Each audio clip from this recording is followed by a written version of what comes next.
At dawn, a man guided his small boat down a silent river.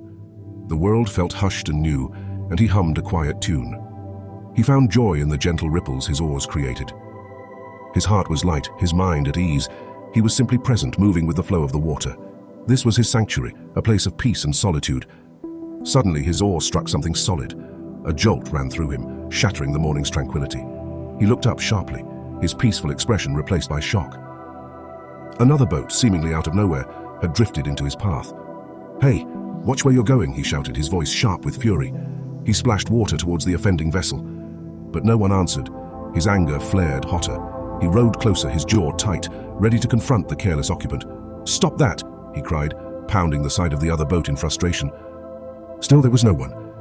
Then he peered over the edge. The boat was completely empty. There was no one there to blame, no one to scold. He stopped, his hand still raised, and took a deep, slow breath.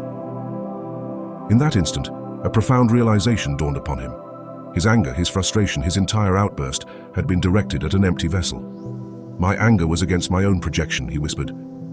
In Taoism, this is the timeless story of the empty boat. We often find ourselves blaming the world, lashing out at others, or feeling deeply offended. Yet, the true enemy is often our own restless mind.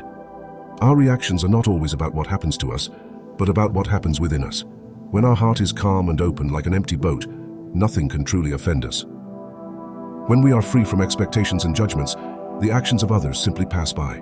There is no one to collide with, no one to blame, no one to be angry at. The man sat quietly, his anger dissolved into understanding. The river flowed on, indifferent and constant. He picked up his oars once more, rowing on with a newfound serenity. This ancient tale invites us to look inward. It teaches us to find peace, not by controlling the world, but by calming our own inner waters. For when our own boat is empty of expectation and judgment, the river of life flows with effortless grace.